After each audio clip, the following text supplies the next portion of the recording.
Bonsoir les énigmates. Ce soir, on plonge dans l'affaire du caporal Armando Valdés. Certains entendent l'univers leur parler à travers une cafetière. D'autres jurent que leur GPS les mène à des révélations divines. Lui, il a parlé avec l'inconnu, le vrai. Celui qui brille dans la nuit, qui te vole 15 minutes de ta vie comme on claque une porte, pour te renvoyer avec 5 jours de barbe et une montre perdue dans le temps. Avril 1977, plateau andin, Poutré, au Chili. Là-haut, à plus de 3500 mètres, l'air est rare. On le respire comme un mauvais whisky, lentement et douloureusement. Le caporal Armando Valdés, militaire endurci, est là pour surveiller les frontières, pas pour débattre avec des lumières phosphorescentes qui débitent des énigmes muettes. Mais cette nuit-là, vers 4h du matin, la routine bascule. La patrouille aperçoit une lumière, pas une étoile, pas un avion, même pas une lanterne chinoise, un objet suspendu, silencieux et hypnotique. Valdés décide d'aller voir de plus près, puis blackout, 15 longues minutes de silence et d'inconnu. À son retour, ce n'est plus le même homme. Regard vide, barbe de 5 jours, montre déréglée, et surtout cette phrase, comme un couperet, « Vous ne saurez jamais qui nous sommes, ni d'où nous venons. Mais nous reviendrons bientôt. » Pas étonnant que ce type ait eu besoin d'un verre et d'un psy.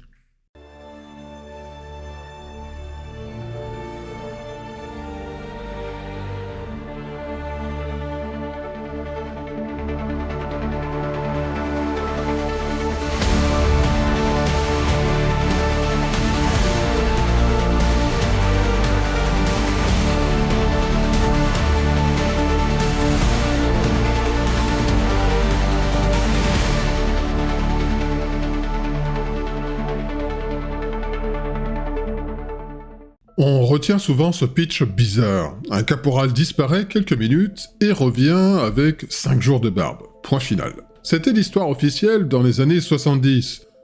Mais voilà qu'en 1999, Armando Valdés réapparaît et là, surprise, l'enquête redémarre, menée tambour battant par un journaliste d'investigation obstiné, Patricio Abuslem. Le type ne lâche rien. Archives poussiéreuses, interviews à cœur ouvert, terrain gelé, militaires vieillissants, journalistes oubliés, tout y passe. Mais revenons à la scène d'origine le 25 avril 1977, vers 4h du matin, dans le nord du Chili, près de Poutré.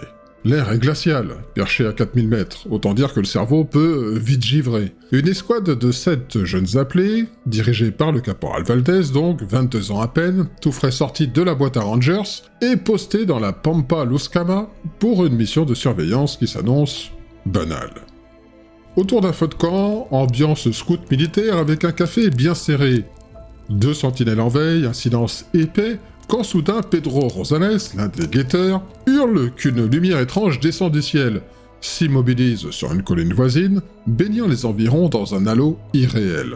Et là, le film commence vraiment. Au début, Valdés croit à une blague de bidasse, un coup monté pour tuer le temps, histoire de rigoler un dimanche soir. Mais la lumière étrange, qui descend lentement et se fige sur la colline à plus d'1 kilomètre, va vite balayer cette idée. Ce n'est pas une farce. 2 sources lumineuses s'imposent aux yeux des soldats. La première disparaît derrière la colline, mais son halo persiste, éclairant le ciel comme une aurore boréale égarée. La seconde, violette éclatante, se stabilise sur le flanc de la même colline, avant de s'approcher, silencieuse, jusqu'à 500 mètres de l'unité. Là, la tension grimpe. Valdés et ses hommes repèrent 2 points rouges intenses aux extrémités d'un objet étrange. Pas de rotor, pas un souffle, un silence absolu, aussi pesant qu'un tombeau précolombien. Par réflexe, Valdés ordonne « Cachez le feu de camp !» Les soldats jettent leur couverture au sol, jouant à un étrange cache-cache avec l'inconnu. Mais la lumière réagit. Elle recule, puis revient, comme hésitante, comme observatrice. Un dialogue muet s'installe, chargé d'électricité. L'objet semble doué d'une intelligence muette, et surtout, dans ce désert d'altitude où un simple éternuement porte loin, il n'émet aucun son. Puis, contre toute logique militaire, Valdés fait ce qu'aucun instructeur ne recommanderait. Il hurle à l'entité « Avancez et identifiez-vous, nom de Dieu !» Comme s'il arrêtait une mobilette sur la route. Mais silence radio. Un silence si profond qu'on pourrait entendre un poulet méditer sur le sens de la vie. Alors, il s'avance. Seul. Médusé, ses hommes le voient disparaître d'un coup. Fout! Volatilisé. Pas de bruit, pas de lumière, rien. juste un vieux muret de pierre sèche derrière lequel il croit un instant qu'il s'est accroupi. Mais le malaise monte, Valdés est introuvable.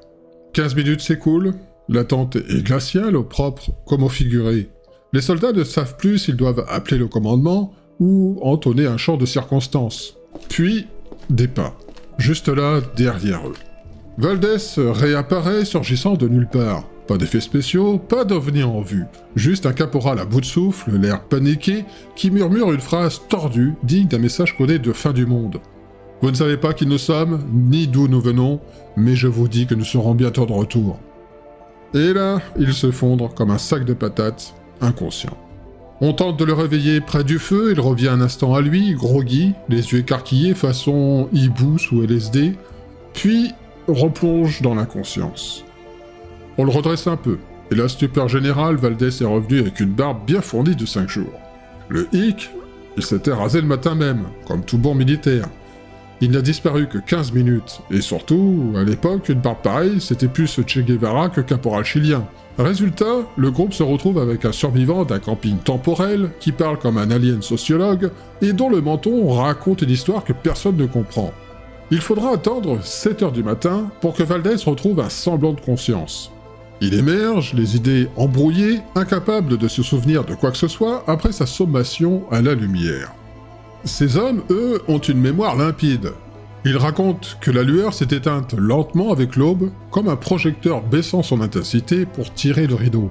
Une disparition tout en douceur, sans spectacle, mais avec un détail qui va plomber l'ambiance. Valdés portait la seule montre digitale du groupe, et cette montre raconte une autre histoire. Elle s'est arrêtée net à 4h20, pile au moment de sa disparition. Elle affiche désormais la date du 30 avril, soit 5 jours dans le futur. Bien sûr, certains évoqueront une montre capricieuse ou un bug, sauf qu'on parle d'un modèle digital de 1977, pas d'un prototype quantique d'Apple. Et là, le cocktail devient explosif. Un homme disparaît 15 minutes et revient avec une barbe de 5 jours. Sa montre confirme une distorsion temporelle de 5 jours pile. Et lui, il ne se souvient de rien, nada, trou noir. Ici, pas de blackout militaire ni de silence radio. Non, dès ce soir-là, l'affaire Valdés explose. Le journal local El Segunda publie l'événement. Dès le 26 avril, les plus grands quotidiens chiliens s'en emparent. La rumeur file à une vitesse supersonique. Associated Press, United Press International, Agence France Presse, tous veulent leur part du mystère. Le matin du 25 avril, un journaliste de la Estrella de Arica grimpe jusqu'à Putre. Il débarque dans une caserne encore groggy, les soldats sont pâles, tremblants, leurs voix peinent à sortir. Le traumatisme est brut, à vif, comme une blessure encore ouverte. Et là, coup de théâtre. Le caporal Valdés prend la parole. Pas comme un robot militaire récitant un texte, mais comme un homme profondément secoué. Il déclare publiquement qu'il pense avoir été en contact avec une intelligence venue d'ailleurs. Il décrit ce qu'il peut, sa sommation, au nom de Dieu, ses quelques pas vers la lumière, puis le trou noir total. Il ne se souvient de rien jusqu'à ce réveil, au bord du feu, avec cette sensation étrange dans le corps. Une sorte d'étrangeté viscérale, comme s'il avait été retéléchargé, rebooté version humaine. Il insiste sur sa foi religieuse, précisant que son invocation n'était qu'un réflexe, un acte de survie désespéré. Spoiler, ça n'a pas marché. L'engin n'a pas daigné obtempérer. Et bien sûr, il revient sur la fameuse barbe. Trop fournie, trop rapide, complètement à contre-temps avec le climat glacial de Putre, où même un poil de menton hésite à pointer sa kératine. Valdés insiste. Ici, la pilosité pousse au ralenti. Enfin, il évoque la peur qui rongeait les soldats. Une peur froide, archaïque, primale, comme si cette lumière n'était pas qu'un simple phénomène, mais une présence. Il est persuadé que cette entité s'est rapprochée par curiosité pour observer le feu. Quand le feu fut caché, elle recule, se pose sur la colline, avant de revenir, silencieuse, toujours à 500 mètres. Un balai prudent entre deux mondes. Ébranlé, mais déterminé, Valdés veut comprendre. Il propose même une hypnose régressive pour déverrouiller ce quart d'heure volatilisé, comme par magie andine. Mais voilà, à ce moment-là, la presse est déjà en ébullition. L'incident est devenu viral avant l'heure. On est en 1977, mais c'est déjà du buzz international. L'OVNI andin fait la une de Paris Match à The Times, avec ce savoureux mélange d'exotisme militaire et de surnaturel poilu. Et là, un roulement de tambour institutionnel, le généralissime omniprésent de l'époque, Augusto Pinochet, entre en scène.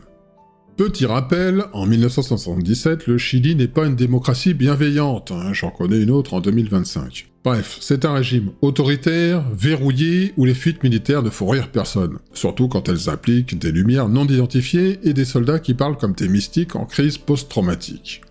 Le régime dépêche alors le gouverneur civil et militaire de la province d'Arica, le colonel Oscar Figueroa Marquez, pour serrer la vis. Le 17 mai 1977, le journal La Estrella de Arica reçoit une circulaire officielle, polie mais glaciale, comme un désert andin au petit matin.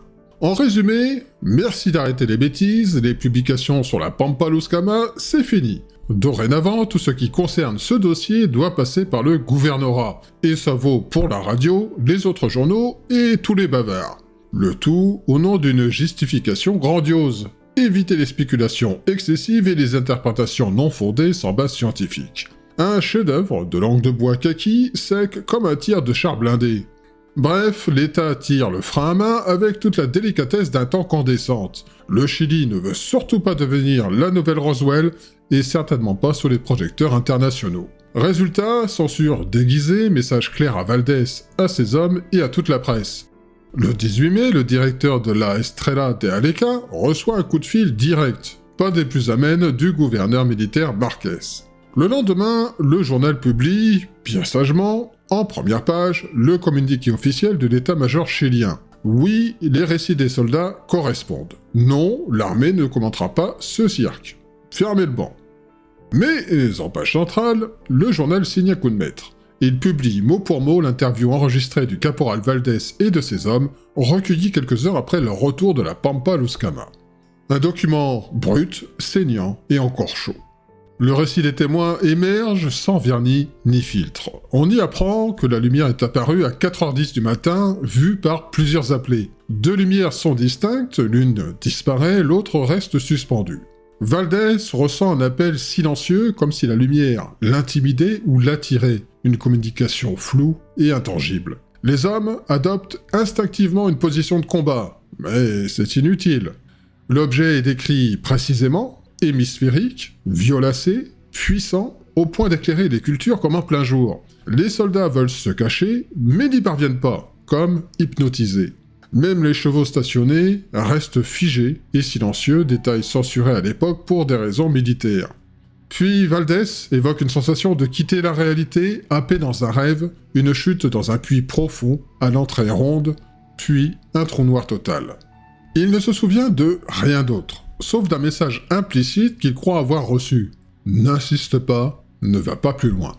Il laisse entendre que ce n'est pas son premier contact avec elle, mais aucun détail ne filtrera sur cette mystérieuse première fois.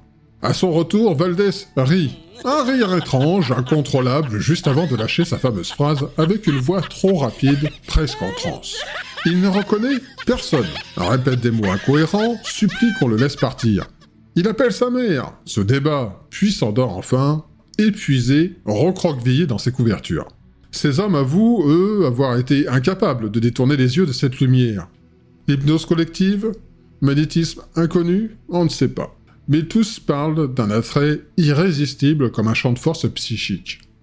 Alors que la presse commence à flairer le scoop, Canal 13, la chaîne affiliée à la Pontificia Universidad Católica de Chile, envoie son meilleur reporter, enfin disons un gars qui a réussi à sortir du bureau, Pablo Honorato, accompagné d'un caméraman aussi motivé qu'un chat sous la pluie. Le caporal Valdés est interrogé dans un reportage diffusé le 18 mai, 3 semaines après le fameux rendez-vous lumineux. Naturellement, tout ça a été validé par les autorités parce que le Chili aime bien garder le contrôle, surtout quand ça parle de lumière pas très catholique. Valdés ne revient pas sur son histoire, il maintient le cap, mais il ajoute quelques détails croustillants. Quand on lui demande ce qu'il s'est passé au moment de sa disparition, sous le regard éberlué de ses 2 sentinelles, il répond que c'était comme s'il avait été avalé par la lumière ou par un truc bizarre. Sauf qu'il ne se souvient pas du moment précis. Apparemment, il a dû compter sur ses gars pour la version officielle. Dans les 48 heures qui suivent cet événement, il se sent nerveux, agité, tout l'agace. Il souffre aussi d'une hypersensibilité à la lumière, comme s'il avait oublié ses lunettes de soleil dans un club de stroboscope. Ces symptômes disparaissent au bout de 2 jours. Le plus étrange, pas d'insomnie, pas de vomissement, pas de cauchemar à base d'extraterrestres en slip, bref, aucun des classiques du kit contacté ou abducté. Mais il y a mieux. Valdés avoue avoir tenté de se souvenir de ce qui s'est passé pendant sa disparition. Nada, mémoire vide comme un disque dur formaté. Cette fois, il ne parle plus d'une simple lumière étrange, non, il est formel. Il a été face à un ovni. Pas un avion, pas une étoile filante, pas un lampion chinois perdu. Lui et ses gars ont été formés à reconnaître ce genre de truc. Ils ne confondent pas un Boeing avec un ballon sonde. Il précise que ce genre d'apparition, c'est courant sur l'altiplano. Les militaires en voient souvent. Certains ont même des photos qu'ils gardent bien au chaud, genre trophée d'un club très fermé. Parfois, ça donne lieu à des blagues entre soldats. Conformément au protocole, il a pondu un rapport détaillé. La zone a été inspectée comme un frigo avant Noël. 0 trace, 0 résidu radioactif. Quand on lui demande ce qu'il pense de ce qui s'est passé durant ces 15 minutes, il répond avec prudence. Peut-être un enlèvement. Ou alors un voyage dans le temps, une escapade interdimensionnelle. Mais il n'en garde aucun souvenir. Bref, un mystère digne d'un épisode de The Twilight Zone, mais sans les effets spéciaux. Valdés tient à rassurer, après cet épisode. Pour le moins atypique, sa hiérarchie ne lui a pas collé une étiquette « gars à problème ». Au contraire, il bénéficie d'un soutien appuyé de ses supérieurs, y compris du gouverneur provincial. Pas de sanctions, pas de mise à l'écart, ce qui, dans le contexte militaire strict du Chili des années 70, relève presque du miracle. Apparemment, disparaître 15 minutes et revenir avec une barbe de 5 jours, ça ne coûte pas une carrière. Pour clore l'interview, il se dit prêt à se soumettre à une régression hypnotique dans l'espoir de retrouver les souvenirs manquants de ce fameux quart d'heure noir.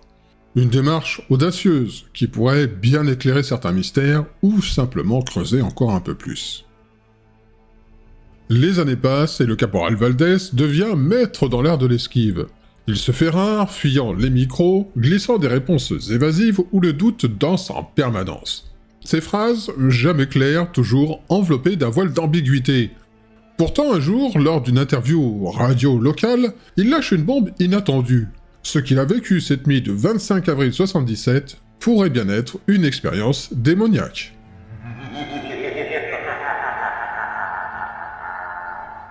Mais ce n'est pas tout. Dans le même entretien, il révèle une seconde rencontre étrange le 11 février 1980.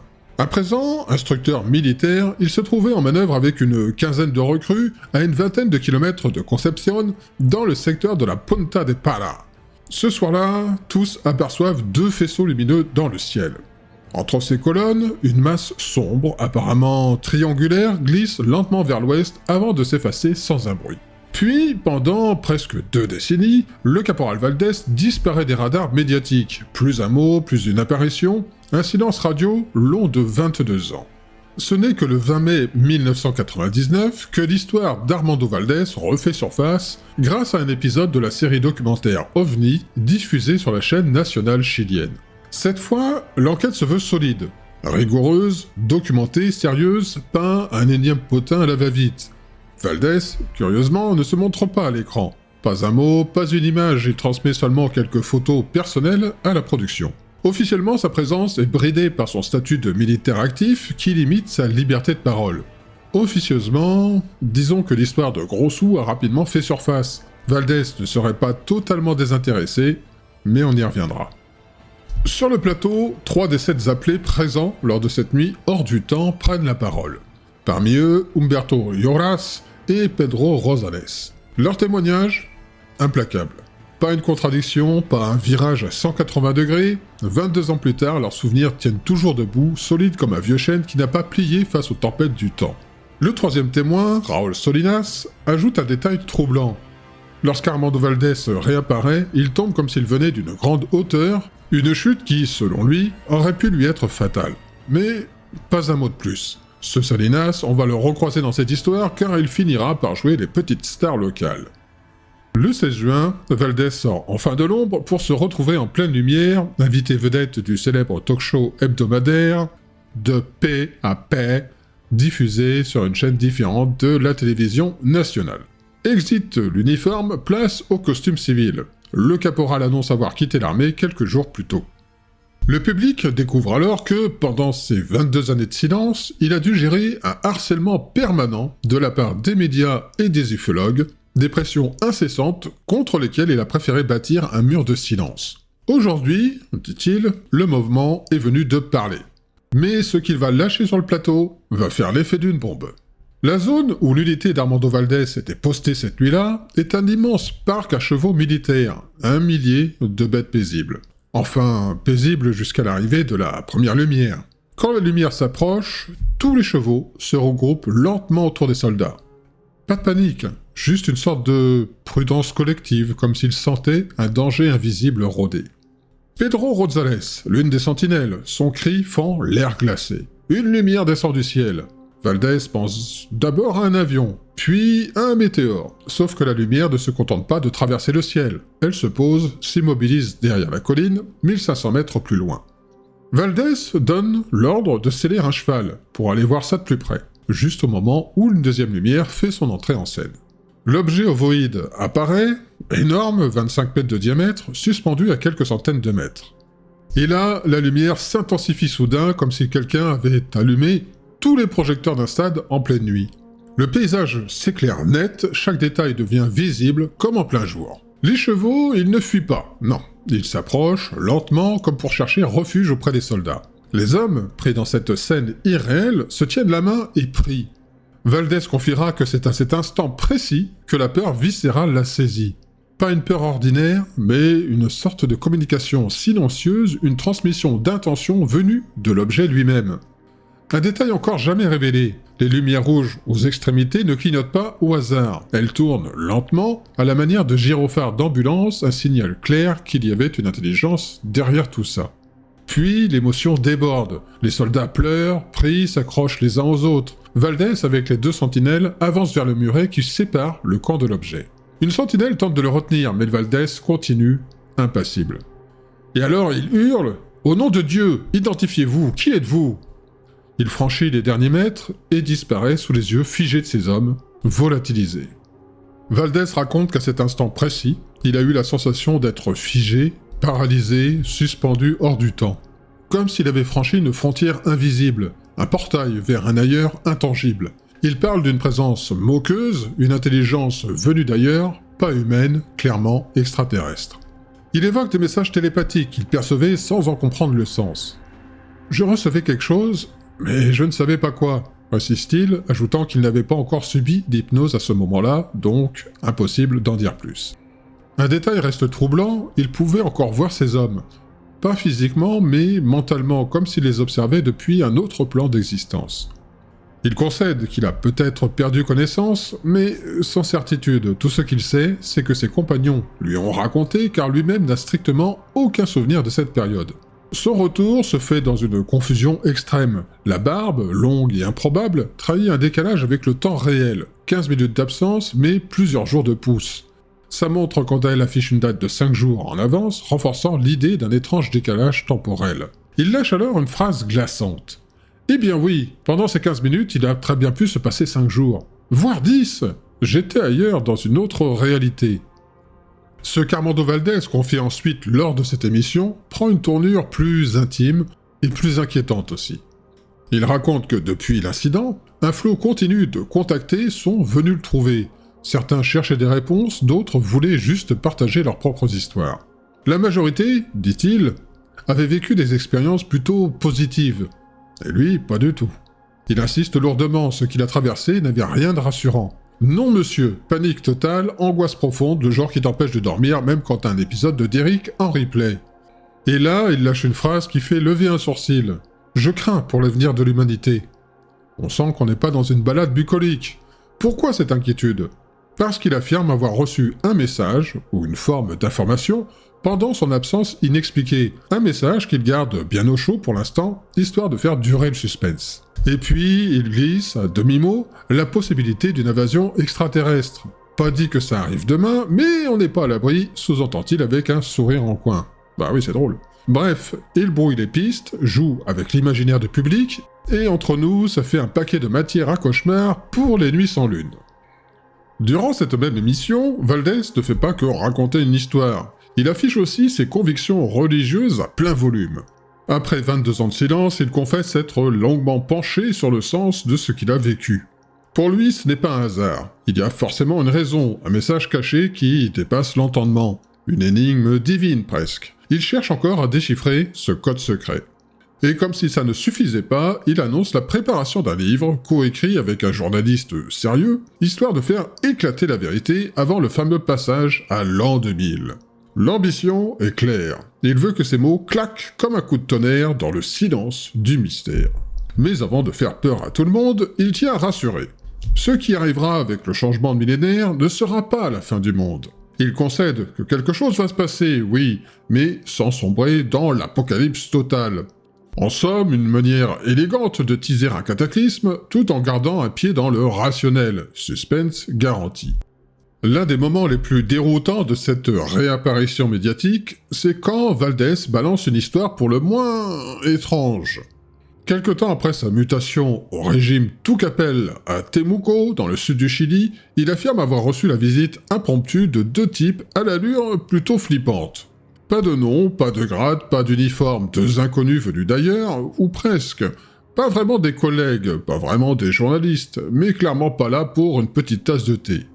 Ces 2 zigotos lui ont posé des questions précises, exhibé des dessins énigmatiques, et leur façon de marcher, mécanique et sans âme, a laissé Valdés sur le carreau.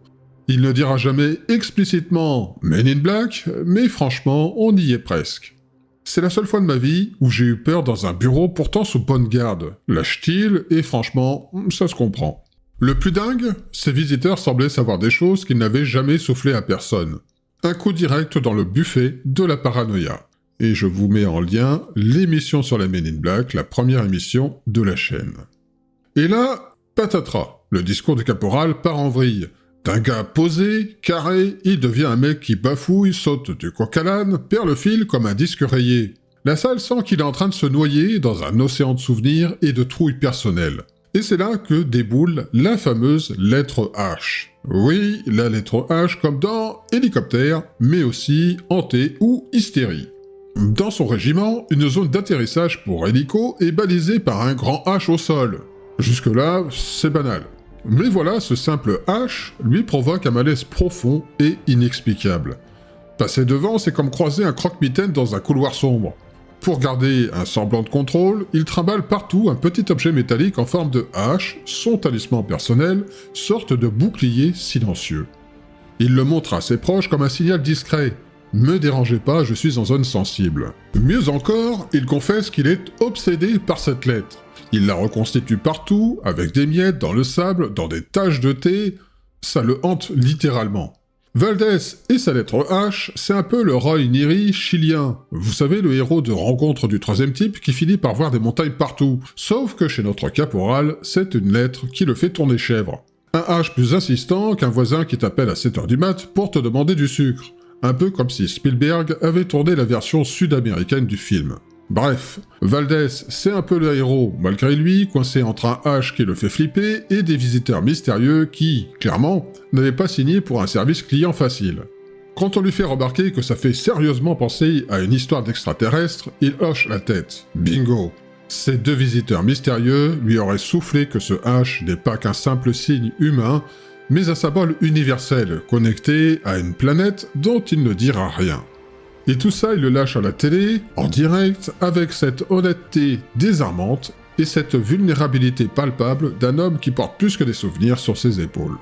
Alors comme il est bien parti, Valdés lâche un autre pavé dans la mare. Une visiteuse très spéciale, on imagine une silhouette voilée sortant tout droit d'un roman de Lovecraft, lui aurait proposé une virée insolite dans 3 villes souterraines planquées quelque part entre Quilaga et Antofagasta. Le genre d'invitation qui ne s'accepte pas comme un simple café chez la voisine. Mais voilà, Madame Valdés, à la sagesse bien ancrée, et sans doute un soupçon de bon sens, lui intime d'abandonner l'idée. Parce que, soyons honnêtes, se balader dans des cités mystérieuses sous terre, c'est joli dans les films, mais dans la vraie vie, c'est surtout bon pour finir dans un épisode de X-Files ou en garde à vue. Toutefois, l'affaire se corse. 1 mois après la fameuse nuit d'avril 1977, notre caporal préféré se retrouve interné. Pas pour une sieste réparatrice, mais pour une batterie d'examen. Il jure qu'il en parlera un jour, ce fameux plus tard qui a la fâcheuse tendance à ne jamais arriver. Ça sent le classique coup de « j'ai des révélations, mais chut, c'est top secret ». Puis arrive le coup de théâtre digne d'une mauvaise série télé. Valdés annonce un livre, promis, juré, craché, qui doit révéler la vérité avant la fin de l'année 1999. Spoiler alert, le bouquin n'a jamais vu le jour. Ça rappelle un peu les lendemains de fête où tu promets de changer de vie. Sauf que là, c'est l'apocalypse qu'il aurait dû balancer. En 2002, pour les 25 ans de l'accident, un journaliste l'appelle. Question pour un champion, avez-vous été enlevé? Réponse à la Valdés, oui et non. Ambiguïté au max, le mec joue à cache-cache avec la vérité comme un prestidigitateur usé. Il dit posséder une vérité, mais que ce sera long à expliquer, autrement dit, préparez-vous pour un futur film en 10 saisons. Puis, la sentence finale. Ouais, ça commence à cumuler. Il n'a jamais été enlevé, mais a bien fait face à un phénomène autre. Mystère, mystère. Le journaliste, un peu frustré quand même, ne peut qu'écrire que le livre, jamais publié, évoquait des visions d'un futur eschatologique, ce grand fratras théologico-apocalyptique qui fait frémir les amateurs de fin du monde. Alors l'eschatologie, pour faire simple, c'est la version mystique du « comment ça va se finir ». Apocalypse à la sauce flammes et trompettes, ou reconnaissance spirituelle à base de lumière divine, c'est selon ton mood. Valdés, lui, préfère garder le suspense. Mais voilà que Patricio Abuslame débarque dans l'histoire tel un détective qui aurait troqué la loupe pour un téléphone. Le 7 août 2022, au bout du fil, il cherche à démêler la pelote en interrogeant Valdés. Depuis son virage improbable vers le pastorat évangélique, Valdés confesse que certains souvenirs lui filent entre les doigts comme du sable fin. L'histoire, cette vieille compagne, le pèse comme une croix invisible. Quant à son fameux livre, c'est de grand suspense. L'éditeur, encore à choisir. Motivation, nulle à l'horizon. Priorité, protéger famille et congrégation, sans quoi, gare au bad buzz. La cerise sur le gâteau, la régression hypnotique annoncée comme possible se transforme en no-go. Patricio sent bien que le rendez-vous n'est pas béton, mais il ne s'acharne pas, il sait qu'il faudra laisser mijoter. Finalement, les confidences tombent sournoises. Valdés, ce n'est pas juste un homme avec une histoire, c'est une girouette certifiée, changeant d'avis plus vite que le vent d'altitude, instable, influençable, bref, un casse-tête ambulant. Valdés croisera finalement la route d'Abuslem. En marquant un temps d'arrêt d'ailleurs, il a l'air de reconnaître le gars, ce qui est apparemment plutôt inhabituel chez lui. Quand vient le sujet du livre, le ton change. Valdés, par la voix de son conseiller, balance une étude de marché bien rodée. Oui, les conférences, les interviews, tout ça, ça rapporte du cash. Rien de gratuit là-dedans, la bourse avant la vérité. Mais vous n'êtes pas prêts pour le clou du spectacle. C'est la confession du caporal devenu entrepreneur du mystère. Il aurait joué un sacré tour à ses gars cette fameuse nuit. Ah, le petit coquin. Il détaille sa barbe un peu négligée, parasée depuis plusieurs jours, ce qui aurait pu échapper au contrôle matinal. Pas de quoi transformer un soldat en ermite, mais ça change la couleur du récit. Là où ça devient croustillant, c'est sa tactique militaire contre la lumière. Regroupement serré, peur en bandoulière, mais colère feinte, jeu d'acteur parfaitement rodé. Valdés, maître de la provocation, hurle « Identifiez-vous au nom de Dieu !» comme une scène de western, histoire de faire monter la pression. Puis, petit intermède plus terre-à-terre, il va pisser à l'écart, profitant que les sentinelles s'affolent. Quand l'un d'eux lance que Valdés a été enlevé, bingo, il décide de jouer la comédie jusqu'au bout. Il laisse faire jusqu'à ce que ça dérape avec des idées tirées sur l'OVNI. Là, il remet les pendules à l'heure, revient tranquillement et lâche sa phrase devenue culte, cette sorte de prophétie rock'n'roll « Vous ne savez pas qui nous sommes, ni d'où nous venons, mais nous reviendrons ». Et lui-même, il se demande encore d'où ça sort, ce slogan à la fois flippant et cool. Enfin, l'acte final de sa mise en scène, simuler le sommeil, puis vraiment sombrer, pendant que ces hommes galèrent à se remettre de leurs émotions. Le matin, réveil brutal, et surprise, j'ai une barbe. Personne ne l'avait capté la veille, comme si c'était la cerise sur le gâteau d'un sketch bien ficelé. Un mix de mystère et de théâtre avec un soupçon d'opportunisme? Oui, clairement, mais aussi une manière unique de naviguer entre peur, rumeur et survivance dans le game de l'OVNI chilien. À ce stade de l'enquête, le journaliste Patricio Abuslame commence sérieusement à se gratter la tête. Le récit de Valdés, déjà truffé de zones d'ombre, vient s'épaissir avec un détail jusqu'ici inconnu, la fameuse Cocoroco. Une liqueur de canne à sucre, pas piquée des hannetons, tirant à 96 degrés un cocktail explosif qui aurait, paraît-il, servi à réchauffer la troupe lors de cette nuit glaciale. Certains membres de la patrouille auraient mélangé cette eau de feu dans leur café, histoire de se donner un peu de courage. Valdés, lui, se défend bien. Il n'était pas bourré, insiste-t-il. Pourtant, au réveil, il a constaté que la fiole d'alcool était presque vide, alors qu'il n'en avait bu qu'une minuscule dose la veille. Le récit continue de se désagréger quand Valdés corrige une autre de ses affirmations passées, sa fameuse montre. Celle qu'il décrivait comme un modèle digital sophistiqué s'avère en fait une simple oméga mécanique à remontage manuel. Un classique certes, mais quand même, c'est comme découvrir que ton smartphone est en réalité un vieux Nokia 3310. Abuslem ne se gêne pas pour relever la boulette, mais Valdés botte en touche, évoquant la confusion due au temps qui passe et à l'état de choc. Sur l'épisode de 1980, celui de Punta de Para, la version change aussi. Fini le triangle lumineux. Cette fois, c'est un anneau de lumière qui aurait survolé le ciel. Ambiance disque volant façon l'assaut cosmique, mais sans explication. La question reste en suspens, comme une énigme mal ficelée. Enfin, pour le chapitre Men in Black, Valdés confirme avoir rencontré ces fameux visiteurs une seule fois entre 86 et 87. Pas de costume noir clinquant, ni d'allure extraterrestre hollywoodien. Non, plutôt deux Chiliens ordinaires. L'un, la trentaine, le second, un peu plus vieux, c'est ce dernier qui mène la danse sans un mot pour son acolyte muet. Le plus âgé aurait dit être envoyé par des entités extraterrestres d'une planète située derrière la Lune. Sérieux? Tu te demandes si on n'est pas dans un mauvais scénario de science-fiction de série Z. Il demande alors à Valdés d'écrire sur une feuille toutes les lettres qui lui viennent instinctivement. Après un trimental digne d'un maître zen, Valdés s'arrête sur une seule lettre, le fameux H. Satisfait, l'homme lui lance avec un sourire énigmatique « Oui, vous êtes bien le caporal Valdés ». Et comme un ultime clin d'œil, Valdés remarque que la lettre H est gravée sur la mallette du visiteur. Un signe, un code ou juste un hasard bien orchestré.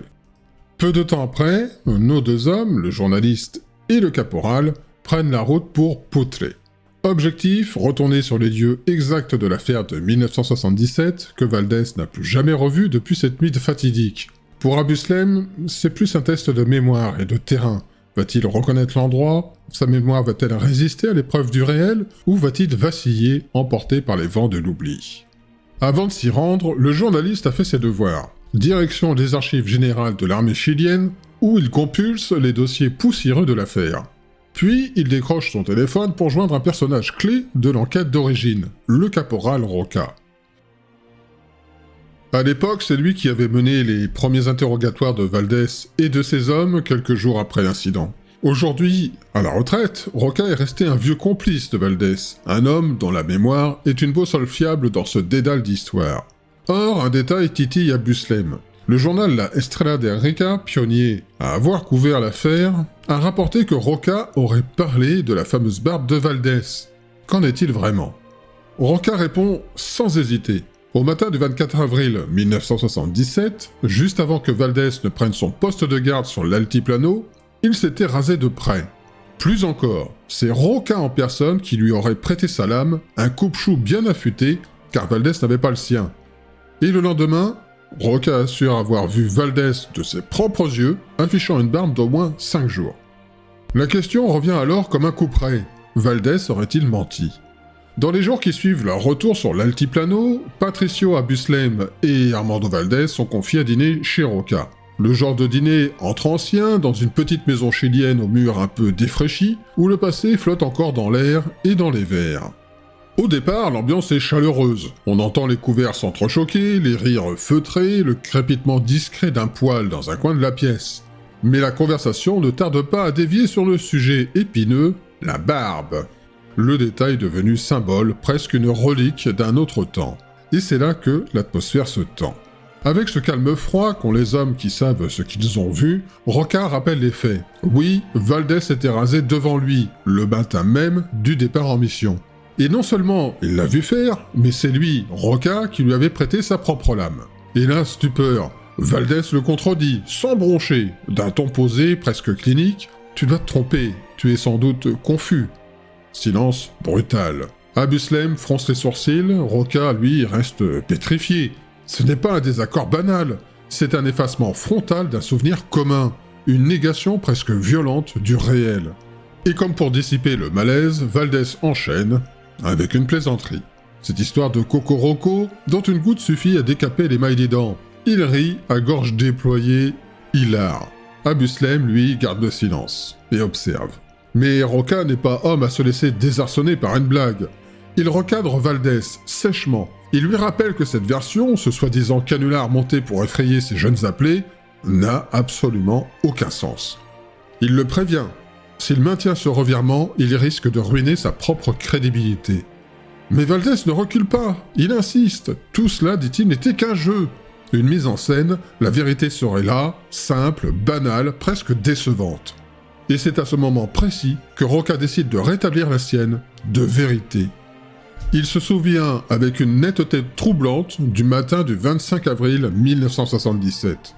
Tous les appelés, sans exception, avaient rapporté la même scène. Valdés réapparaissant brusquement, titubant, puis s'effondrant au sol, les yeux vitreux, la bouche bavant, et cette phrase prononcée d'une voix étrangère, vous ne savez pas qui nous sommes ni d'où nous venons, mais nous reviendrons. Dans la pièce, on n'entend plus que le sifflement du poêle et le tic-tac angoissant d'une vieille horloge murale. Pour Roca, cette phrase ne pouvait pas venir du Valdés qu'il connaissait. C'était trop décalé, trop solennel, trop ailleurs. Alors qu'il déroule point par point les incohérences, qu'il ravive les souvenirs oubliés avec la précision d'un enquêteur chevronné, Valdés commence à vaciller. Plus un mot, plus un sourire. L'assurance se délite. Il baisse les yeux, le dos voûté, l'air las et abattu. Comme s'il venait de comprendre qu'il ne pourrait plus fuir. Pas cette fois. Ce 19 novembre 2002, après des années d'évitement, Valdés revient enfin sur les lieux de l'incident dans la Pampa Luscama. Il n'y a pas mis les pieds depuis un quart de siècle. Abuslem l'accompagne, caméra à l'épaule, carnet en main. À peine descendu du véhicule, Valdés propose de prier. Il est devenu pasteur évangélique après tout, et ça se sent dans chacun de ses gestes. Prions pour que tout se passe bien. Quelques jours plus tôt, il avait confié au journaliste qu'il avait songé à écrire un livre. Un ami le poussait, ton histoire mérite d'être racontée. Mais Valdés avait changé d'avis. Il invoque ses convictions, sa foi, et soudain le discours bascule, un virage mystique. Il se lance dans une étrange exégèse biblique. Pour lui, les prétendus enlèvements extraterrestres sont des contrefaçons spirituelles, des leurres démoniaques préparées pour tromper l'humanité dans les derniers temps. Ce que les gens appellent aliens, moi je les appelle esprits trompeurs. Satan te servira d'illusions puissantes, des lumières dans le ciel, des disparitions, mais tout ça n'est qu'une parodie. Il évoque alors l'enlèvement final, celui annoncé dans l'Apocalypse. En un clin d'œil, les fidèles seront appelés à Dieu. À ses yeux, tout le folklore ufologique n'est qu'une préfiguration perverse de cet événement sacré. Et c'est là que ça devient limpide. Valdés ne redit pas ce qu'il a vécu, il change de registre, il requalifie.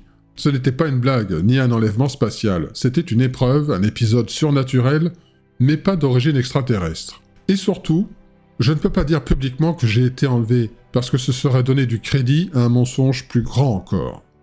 Dans la continuité de leur expédition sur les lieux de l'incident, Armando Valdés, la mine grave et le pas ralenti par les souvenirs, se tourne vers Patricio. Et là, devant la caméra, il lâche une phrase au goût de verdict. Si mon cas d'enlèvement, que certains considèrent comme l'un des plus importants au monde, est faux, alors tous les autres doivent l'être aussi. Un silence plane. Pas celui des plateaux TV où les phrases sont calibrées. Non, un silence rêche, chargé. Derrière cette déclaration, une sorte d'ultimatum implicite. Si moi je tombe, tout s'écroule. Le journaliste ne bronche pas. Il filme. Il sait que cette phrase, ce sera l'angle, le frisson, peut-être le titre du chapitre. Valdés, lui, se sent porté par quelque chose. Il enchaîne. Devant l'objectif, il revisite à nouveau son récit. Mais voilà que, une fois encore, la montre, cette satanée montre, refait surface. Et avec elle, une nouvelle version différente. Fini l'oméga mécanique, élégante et virile. Oubliez la montre d'homme de terrain. Cette fois-ci, Valdés affirme qu'il portait une montre digitale bas de gamme, une monachrone, un modèle pour les budgets serrés vendu entre les chewing-gums et les pinces à épiler au fond des quincailleries chiliennes. Et il insiste. La montre était médiocre, toujours déréglée, prétend-il, presque capricieuse. Une sorte de gremlin électronique. Il l'a décrit longuement, trop longuement d'ailleurs. Forme massive, cadran chromé, petit air de montre d'astronaute, le genre de gadget qu'un enfant rêve de porter, avant de découvrir que même l'affichage de l'heure est une promesse incertaine.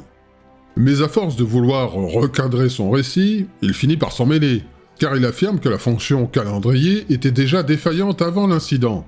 Ouais, mais ça pose un problème. Si la montre était cassée, elle aurait dû afficher un retard, et pas une avance de 5 jours. Logique élémentaire, mais ce détail semble lui échapper, ou pire, ne pas l'intéresser. Et pourtant il continue, comme un homme qui sent que tout lui échappe et qui accélère malgré la falaise. Il balance alors un scoop que personne n'avait vu venir. Un mois après l'incident, il aurait été interné à l'hôpital militaire de Santiago sur ordre direct du général Pinochet lui-même, rien que ça.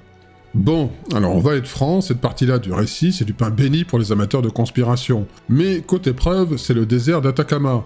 Pas le moindre document ne confirme l'implication directe de l'ombrageux dictateur moustachu. En revanche, il est avéré que Valdés a bien été hospitalisé et qu'il a subi une batterie d'examens. Le diagnostic, aucun traumatisme physique notable. À part un petit ulcère à l'estomac, probablement causé par le stress, ou par une mauvaise empanada. Mais là où le bas blesse, c'est dans le rapport psychiatrique. Ce n'est pas une condamnation en règle, mais ça s'en approche. Trouble de la cohérence narrative. Tendance à l'invention. Confusion des repères temporels. Bref, pas exactement le portrait d'un témoin fiable. Quand Abuslem lui demande, presque avec tendresse, pourquoi il a mis tant d'années à dire la vérité, Valdés se perd à nouveau. Un festival d'hésitation, d'autocorrection, de demi-explications qui finissent en queue de poisson. Il faut rappeler qu'en 1977, Armando Valdés avait 22 ans. Ce n'était qu'un jeune sous-off, à peine sorti de l'adolescence. Bombardé du jour au lendemain, star involontaire d'un mystère planétaire. Des années plus tard, elle confiera à Abuslem qu'il n'avait pas vraiment mesuré l'impact de ses mots, et qu'à l'époque, ce qu'il nomme aujourd'hui une plaisanterie, lui avait semblé anodine. Il reconnaît aussi sans détour que cette notoriété soudaine lui avait plu. Flatté, dépassé et peut-être un peu grisé. Et voilà où nous en sommes. Un homme devenu pasteur qui voit dans les ovnis l'œuvre du malin, une montre défectueuse devenue totem, et un récit qui oscille entre expérience intime, manipulation involontaire et construction mythologique. Peu à peu, l'entretien prend une tournure plus amère. Valdés commence à se plaindre de l'institution militaire. Il lâche, d'un ton sec, « l'armée m'a utilisé ». Puis se ravise, se repositionne. Non, s'il a accepté de parler aux médias, ce n'est pas par goût du spectacle. C'est, dit-il, parce que l'armée elle-même lui en aurait donné l'ordre. Sinon, il aurait tiré un trait sur toute cette histoire depuis belle lurette. Mais voilà, cette première interview a tout déclenché. C'est là que les engrenages se sont mis à tourner dans sa tête, à vide parfois, et qu'il s'est accroché aux récits que les gens voulaient entendre, aux histoires qu'ils voulaient croire. Il reconnaît même qu'il n'a rien dit pendant des années parce qu'il pensait ne faire de mal à personne. Comme si le silence était une forme de soin. Et puis, au détour d'une phrase, un aveu troublant. À l'époque, il n'avait pas de notion claire entre vrai et faux, entre mensonge et vérité. Flottement moral, dissociation. Abuslem y voit un profil bien connu des criminologues, ces individus chez qui les frontières entre les faits réels et les récits mentaux deviennent poreuses, mouvantes. Un esprit qui flotte entre fiction et souvenir sans toujours distinguer l'un de l'autre. Mais l'ex-caporal ne se contente pas de réflexions abstraites. Il continue de livrer des détails très concrets, notamment à propos de ce qu'il appelle désormais sans détour l'objet. Un ovni. Et cette fois, il parle. La scène, silence pesant sur la Pampa Los Camas. Juste le frottement du vent sur les tôles et les souffles courts des appelés, tendus comme des cordes de guitare mal accordées. Soudain, une brume violacée, légèrement luminescente, se forme à proximité de l'objet. Il distingue alors deux entités distinctes, la brume d'un côté et un engin bien défini de l'autre, massif et silencieux. Quand lui et Rosales, l'un des soldats en poste, s'en approchent, la lumière devient vive, brutale, comme un flash qui ne finit jamais. La peur les cloue sur place, et leur chien de patrouille, un berger allemand au palmarès de bravoure bien fourni, se recroqueville derrière les soldats, la queue entre les jambes, incapable du moindre aboiement. Même pas un grondement. Rien. Valdés décrit ensuite une série de réactions physiques violentes. Les muscles se contractent tout seuls, les mâchoires se crispent, les bras se figent. Il sent son dos se tendre comme sous une charge invisible. Chaque pas vers l'objet semble faire avancer l'objet vers eux, comme si l'espace lui-même se pliait à leur peur. Pris de panique, ils battent en retraite. Tous se replient dans l'écurie, résonnante de souffles haletants et de murmures paniqués. Ils attendent que ça passe. Mais ce n'est pas terminé. Valdés raconte qu'en fixant l'objet, il sentait quelque chose le traverser. Pas un rayon, pas une onde, une présence, une intelligence, quelque chose qui les observait de l'intérieur. Il murmure même « Et si cette chose était en train de nous scanner ?» Là encore, classique dans les récits de rencontres rapprochées comme un check-up spectral de l'âme. Autre détail perturbant, les lumières rouges. Elles tournaient à l'extrémité de l'objet comme les gyrophares d'un véhicule de police. Un clin d'œil technologique presque trop humain, pour être honnête. Un élément qui le trouble. Et s'il ne s'agissait pas d'un engin extraterrestre, mais terrestre. C'est là qu'il crie, dans la nuit coupée au couteau, « Identifiez-vous au nom de Dieu !» Un cri de panique, de désespoir, ou un réflexe d'antan, Valdés ne sait plus vraiment, mais il sentait que ce truc n'avait rien de rassurant. Et pour enfoncer le clou, il rappelle que même le chien, le plus fiable de l'unité, était en panique totale. Et Valdés le jure, les chiens, ça sent le mal. Il poursuit. En avançant, il entend un des soldats hurler derrière lui « Non, caporal !» Et là, explosion de lumière, blanche, totale, dévorante. Il se jette sur un tas de pierres, tente de se mettre à couvert derrière un muret. Il insiste, ce n'était pas pour uriner, comme il l'avait laissé entendre à l'époque, non, c'était pour fuir la lumière, pour se planquer, littéralement. Cela dit, il admet, à demi-mot, avoir profité de la cachette pour soulager un besoin pressant. Tentative maladroite pour banaliser l'instant ? Probable. Il entend ensuite un appelé paniqué, dire « Il faut aller voir ce qu'il est devenu !» Et là, il vacille entre un sourire nerveux et une vraie inquiétude. Si ces hommes intervenaient, s'ils tiraient, qui sait ce qui aurait pu se passer ? Une escalade, un drame, un contacteur ruiné ? Alors, il met fin à la farce, il sort de l'ombre, baigné par la lueur déclinante, et prononce la phrase qui le poursuivra toute sa vie. Il dira n'avoir jamais prévu cette phrase, elle est venue comme dictée, posée dans sa bouche par quelque chose d'autre. Et sa voix, elle avait changé, affirme-t-il. Plus grave, plus lente, une tonalité étrange qui a glacé ses hommes. Mais il terminera là-dessus, avec une esquive teintée d'ambiguïté. Oui, cette voix bizarre, c'était voulu. Une manière d'ajouter une couche dramatique à la mise en scène, dit-il. Puis, il se reprend, ou se contredit, ou s'embrouille. Valdés lui-même ne s'en cache pas. Cette phrase qu'il a lâchée en réapparaissant, il la trouve aujourd'hui bizarre, complètement déplacée même. Il admet que balancer ça, en pleine nuit, après avoir disparu pendant un quart d'heure dans une lumière surnaturelle, c'est un peu comme citer du Shakespeare après un crash d'hélicoptère. Mais voilà, plaisanter, c'était son mécanisme de défense, son joker. Dans les situations les plus extrêmes, il sortait l'ironie. Pas par goût du spectacle, mais pour garder la tête hors de l'eau. Et ça, ses proches le savaient. Valdés avait cette tendance agaçante, et parfois salvatrice, à tout tourner en dérision. Il confiera cependant à Patricio Abusleim que, juste après avoir prononcé cette phrase, il a eu comme un vertige. Il a senti qu'il allait tomber. Noir, plus rien. Ces hommes se sont précipités pour le rattraper comme s'il venait de flancher sur scène après un monologue trop intense.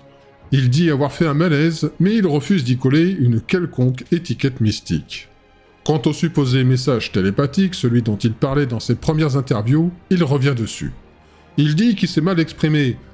À l'époque, il ne savait même pas ce que signifiait vraiment la télépathie.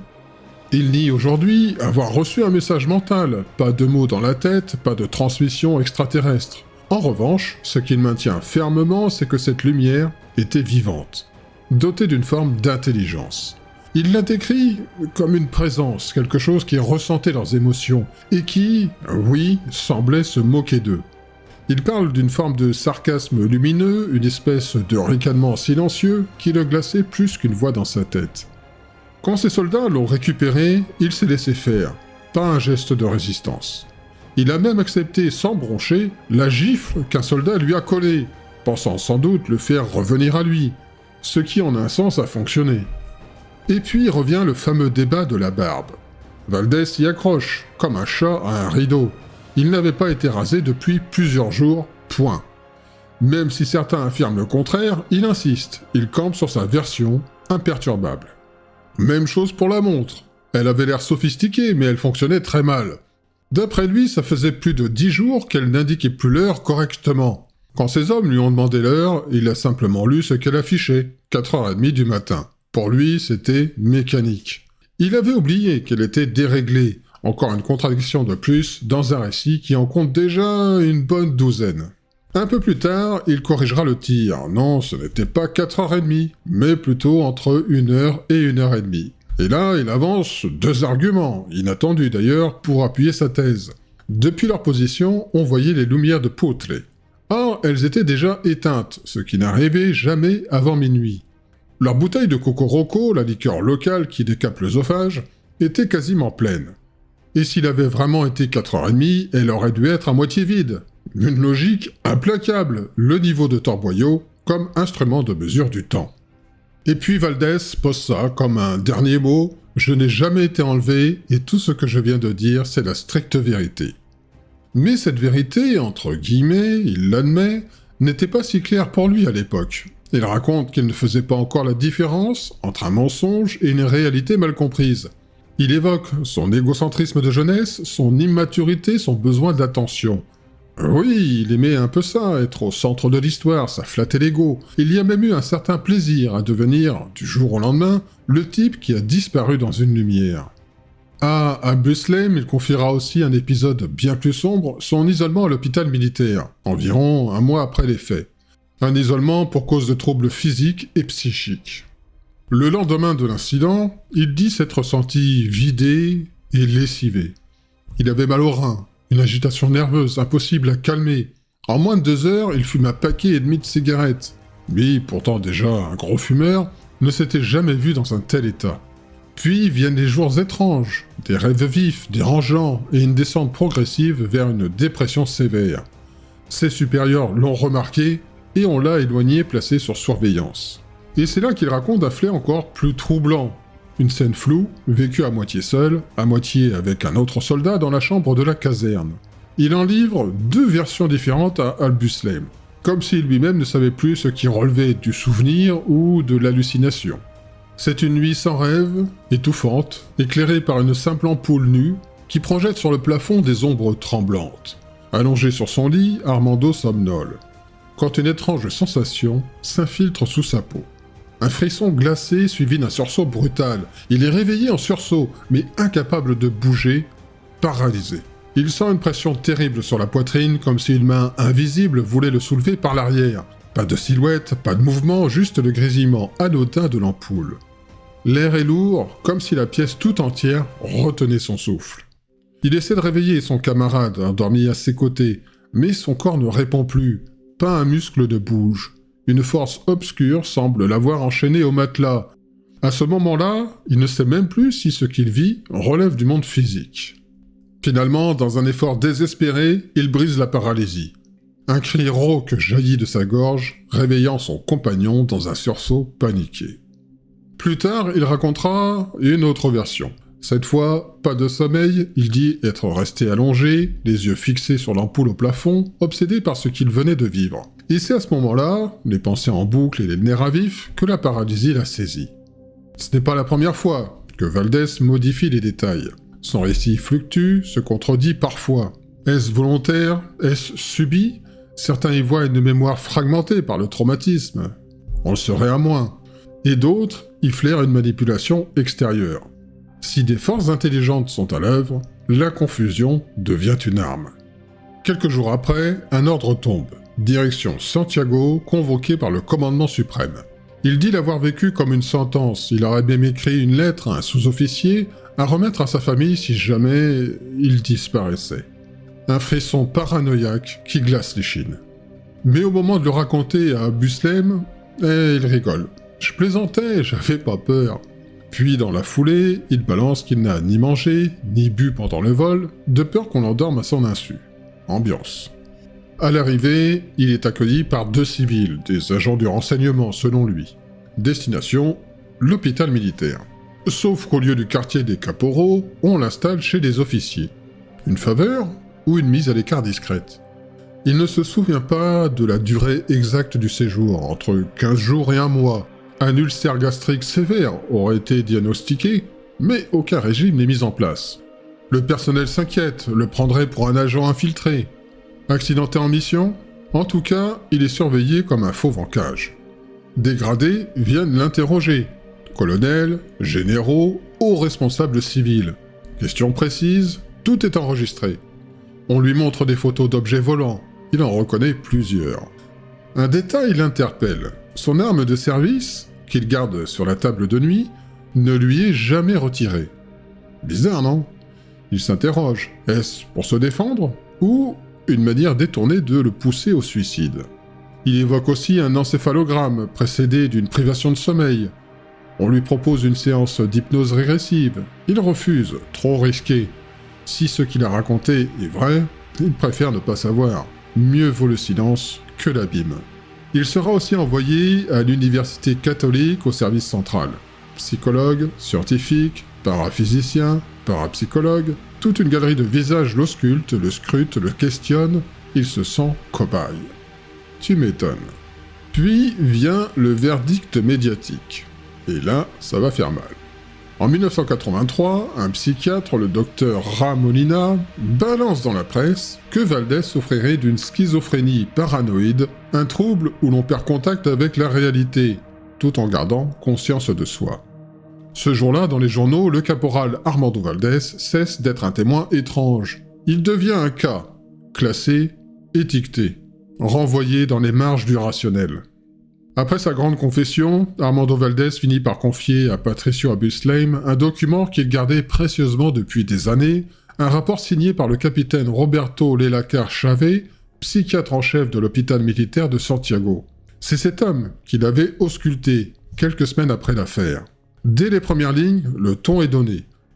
Le psychiatre y écrit noir sur blanc que le comportement de Valdés n'était pas du tout conforme à celui d'un individu sain d'esprit face à un phénomène inconnu, tel qu'un ovni. Selon lui, n'importe qui de normalement câblé aurait pris ses jambes à son cou, pas marcher calmement vers l'objet. Une observation qui semble assez logique, sauf quand on a déjà vu un chat aller renifler un feu d'artifice. Mais le plus croustillant, c'est la suite. Le médecin affirme qu'un vrai témoin d'ovni, un vrai, pas un joueur de flûte, ne chercherait pas à convaincre qui que ce soit. Il savourerait son expérience comme un secret précieux, avec la joie intérieure du moine tibétain qui a vu l'éclair.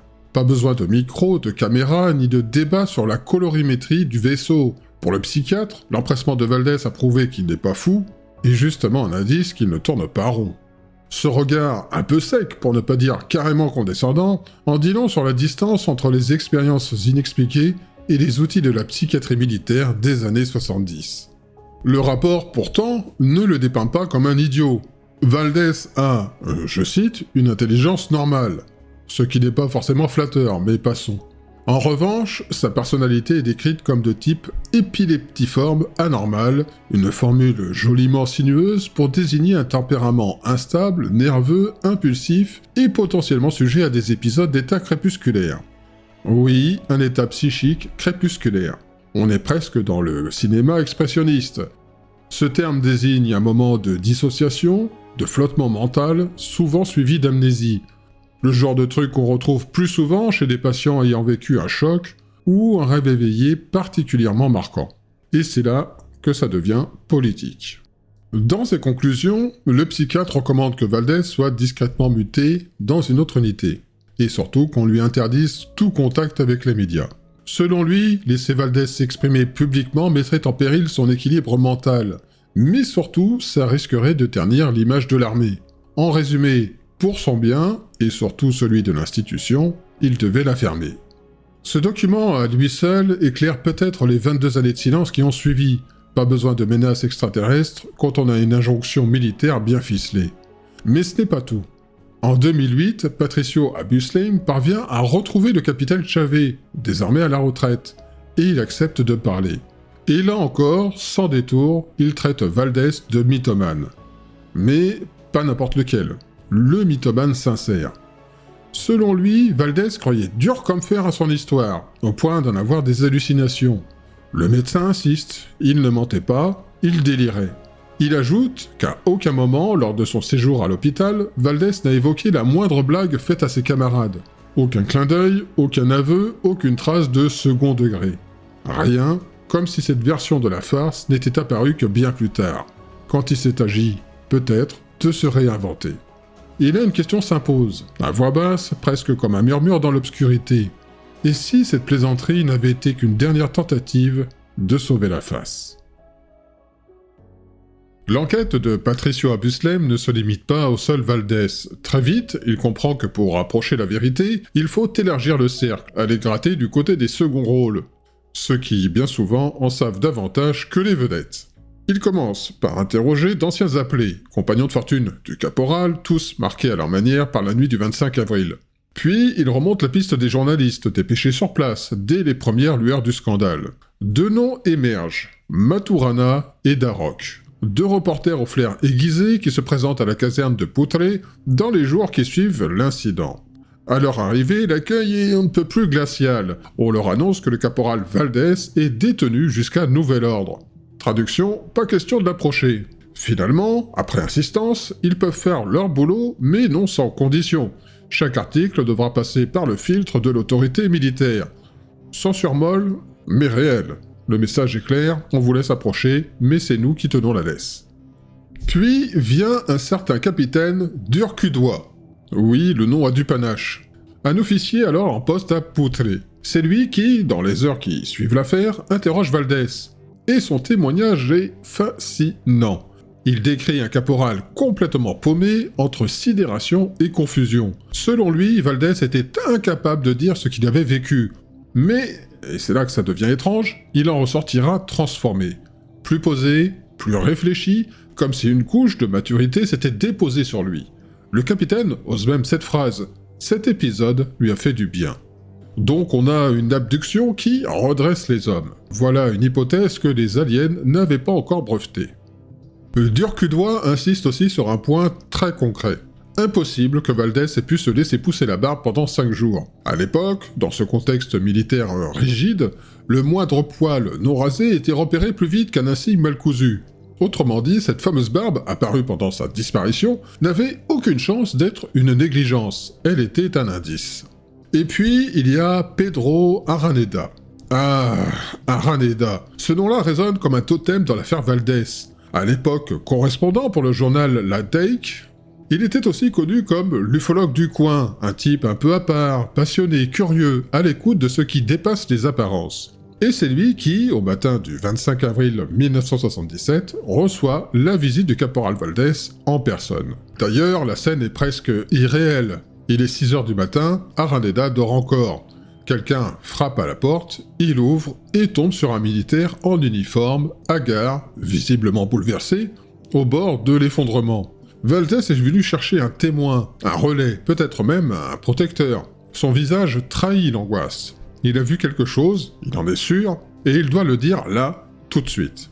Araneda décrit un homme fébrile, qui parle en cascade, évoquant la lumière, l'objet, la peur, et surtout l'état de panique absolue de ces hommes, restés là-haut sur la pampa de Luscama. Le journaliste décide alors de l'accompagner. Une ambulance militaire les suit, et ce qu'ils trouvent à leur arrivée est sidérant. Les appelés sont en état de choc, épuisés, nerveusement vidés. Tous racontent la même scène. Leur caporal a disparu sur leurs yeux, happé par une lumière intense juste après avoir lancé à l'objet « Identifiez-vous au nom de Dieu ». Quand Valdés est réapparu, il s'est effondré sur le ventre, prononçant un simple « Les gars », suivi d'une phrase étrange et de hurlements terrifiants. « Laissez-moi partir! Laissez-moi partir !» Araneda, témoin direct, confirmera des détails cruciaux. La barbe longue et fournie, des douleurs physiques aiguës, une montre stoppée, affichant une date de 5 jours plus tard. Il n'y croyait pas, jusqu'à ce qu'il le voie. Mais ce n'est pas fini. Alors qu'ils redescendent vers Putre, Valdés fait un nouveau malaise dans l'ambulance. Il hurle à plein poumon « Non, laissez-moi partir! Ne m'emmenez pas! La lumière! La lumière !» Les infirmiers doivent le plaquer au sol pour l'empêcher de se blesser. Arrivé à Putre, Araneda et sa femme l'accueillent chez eux. Le caporal est dans un état second. Il s'endort, mais ne peut dormir plus d'1h30 d'affilée. Le couple l'observe, l'ausculte même discrètement, à la recherche de marques suspectes. Rien à signaler, pas de stigmates visibles, juste un corps vidé et un esprit en surchauffe. Et puis, à 20h, une scène digne d'un film de Polanski. La maison, alimentée par un générateur, subit une coupure de courant. Quand l'électricité revient, la télévision de la chambre où dort Valdés s'allume toute seule. L'écran blanc, encore chaud, pulse une lumière étrange. Valdés se réveille en sursaut et hurle, encore. Ne m'emmenez pas! La lumière! La lumière! Il est assis au bord du lit, livide. Il ne comprend pas où il est. Il fixe l'écran comme s'il voyait l'œil d'un dieu lointain. Araneda et sa femme le rassurent, allument la lumière, il reprend ses esprits. Un peu.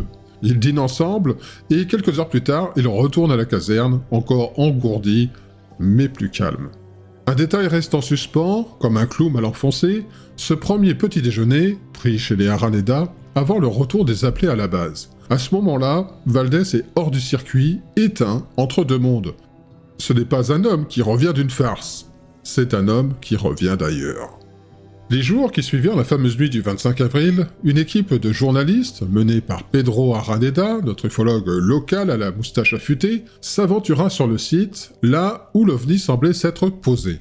Là, au milieu d'un sol poussiéreux, près des écuries désertes, ils découvrirent une étrange tige de métal. Une tige d'environ 45 cm, légère, courbée à angle droit, d'un aluminium qui ne ressemblait à rien de connu. Pas de traces de soudure, ni d'usure automobile. Un artefact tombé du ciel? Un bout de puzzle échappé d'un vaisseau invisible? Le journaliste Darok Machuca, toujours prêt à jouer au mécanicien amateur, amena un expert pour jauger ce métal. Verdict, matériaux inconnus, venus d'ailleurs, ou œuvre d'une technologie que personne n'a encore inventée.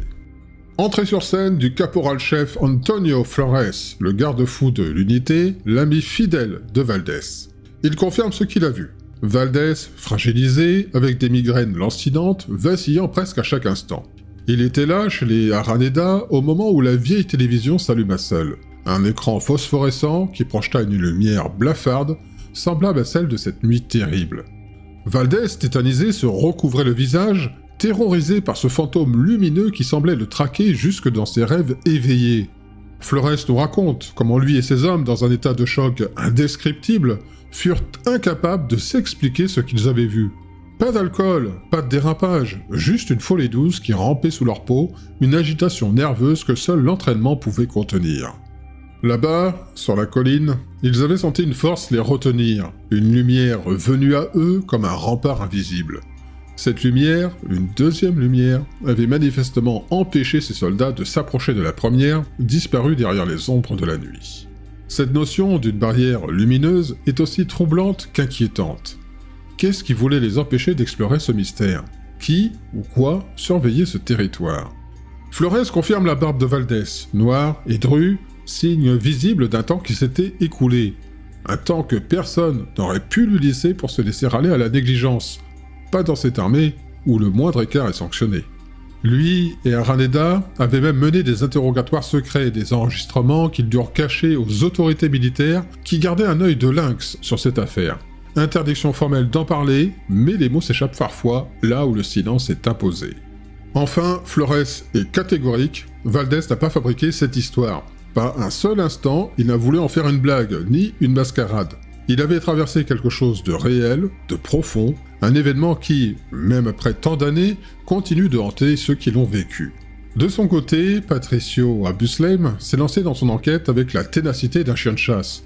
Sauf que cette fois, les appelés avaient tous un talent certain pour le mutisme olympique. Dès qu'on évoquait l'affaire, la plupart faisaient la moue, détournaient le regard, ou semblaient soudainement se souvenir d'un rendez-vous urgent chez le dentiste. Certains ont même balancé que Valdez avait peut-être un peu embelli l'histoire, histoire de briller un peu sous les projecteurs.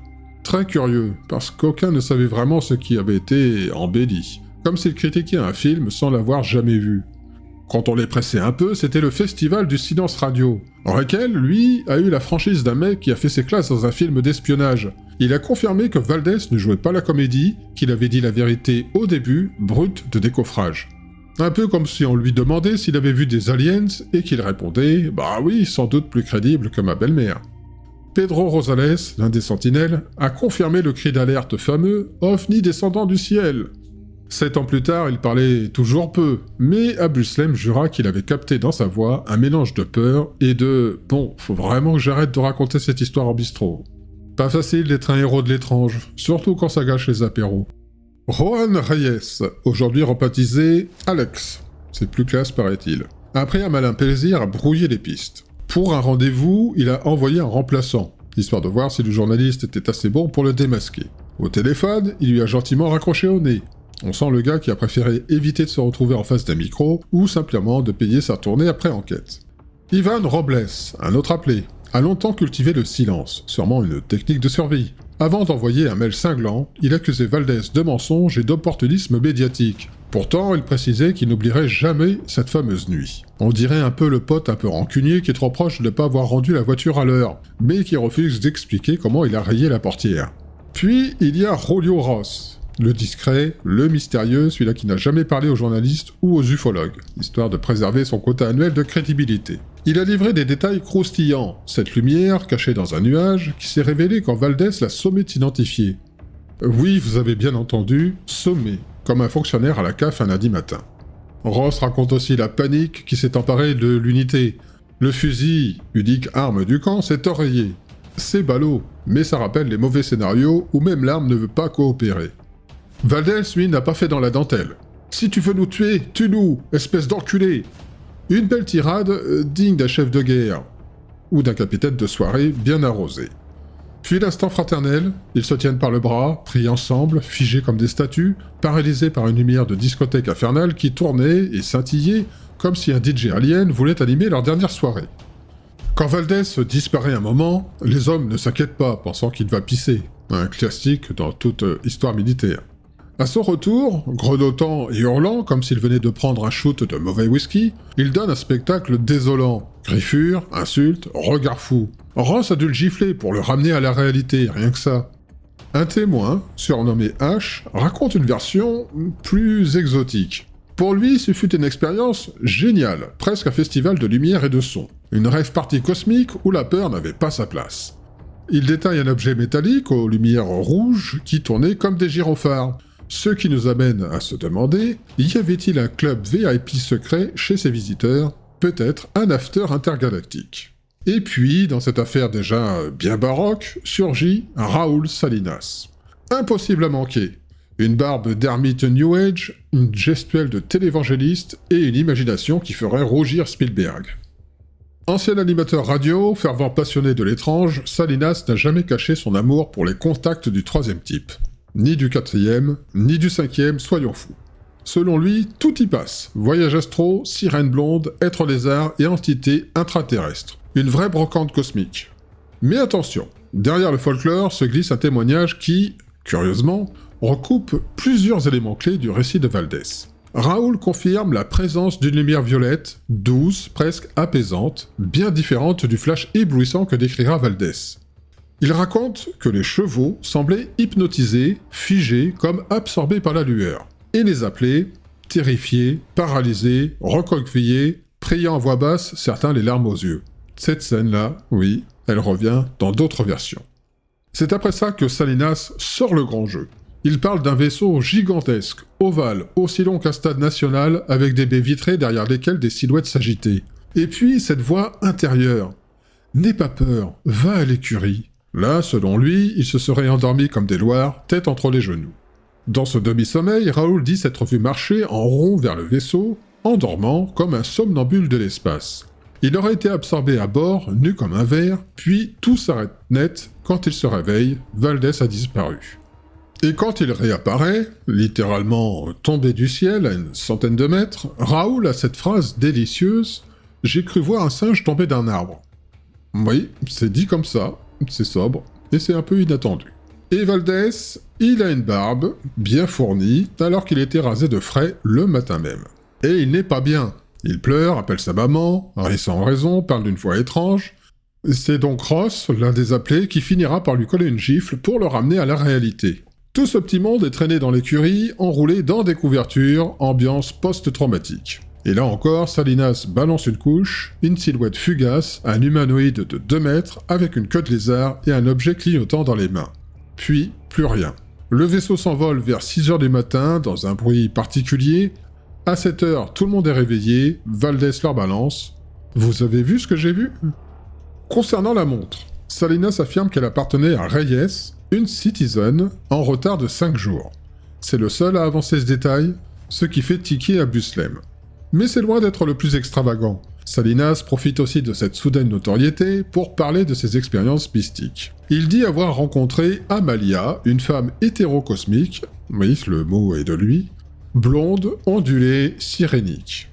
Elle lui aurait fait un long baiser lors d'un voyage astral avant de disparaître. Il raconte l'avoir revue plusieurs fois, et ce n'est pas tout, il aurait été guéri par Jésus et se dit convaincu d'être un élu. Un Buslem, un brin interloqué mais rigoureux, rapporte cela avec neutralité dans son livre. Il précise tout de même que Salinas a connu de lourdes crises personnelles, une dépression profonde après une rupture et des troubles de la personnalité. Peut-être suggère-t-il que tout cela fait partie du puzzle, ou alors du délire. Alors voilà, rideau, fin de la virée. L'affaire Valdez, c'est un peu comme un mirage à 4000 mètres d'altitude. T'y crois, t'y recrois, puis tu redoutes de l'avoir vraiment vu. Un caporal qui disparaît dans un flash, réapparaît avec 5 jours de barbe et une montre qui a décidé de faire sa vie en solo, des soldats qui pleurent, prient ou figent pendant qu'une lumière flotte comme un ballon de rugby au-dessus de leur tête, et au milieu, l'air rare de l'altiplano ou même le bon sens manque d'oxygène. Valdez, lui, a tenu sa langue pendant 22 ans. Puis un jour, il revient, il parle, beaucoup, trop peut-être, il prophétise, s'excuse, brouille les pistes, à croire qu'il confond témoignage et partie de cache-cache quantique. Et nous, on reste là, comme des chercheurs d'aiguilles dans un tas de comètes. Parce que cette histoire, ce n'est pas une vérité qu'on déroule, c'est un sac de nœuds tressé à la main par le mystère lui-même. Mais au fond, est-ce qu'on veut vraiment savoir? Ou est-ce que le doute, parfois, n'est pas plus confortable que la réponse? L'affaire Valdez, ce n'est peut-être pas un secret à percer. C'est un avertissement, un clin d'œil cosmique, un doigt pointé vers le ciel avec l'étiquette « Ne touchez pas, c'est déjà trop tard ». Alors à vous les énigmates, fidèles guetteurs de l'étrange, merci d'avoir embarqué une fois de plus dans ce grand 8 de l'inexpliqué. Vous êtes l'équipage de ce vaisseau, un peu fou, qui est Enigma et Mysterium, et sans vous, eh bien ce ne serait qu'un micro qui parle tout seul dans l'obscurité, et même si je me débrouille, avouons-le, ce serait tout de même moins fun. Pensez à liker si ce voyage vous a remué quelques neurones, commentez si vous avez une hypothèse, un souvenir, une théorie, même tirée par les cheveux, activez la cloche pour être prévenu dès que la prochaine énigme s'ouvre comme une boîte de Pandore, et bien sûr, abonnez-vous si ce n'est pas déjà fait. Ici, on cultive le mystère comme d'autres élèves des orchidées rares, avec patience, passion et un soupçon de folie. Quant à moi, je vous retrouve très bientôt pour une nouvelle traversée. Et d'ici là, si une lumière descend du ciel, évitez les grandes déclarations, fermez les rideaux et planquez votre montre. Parce que ce qui nous attend, ce n'est peut-être pas la fin, mais juste une autre énigme. À très vite.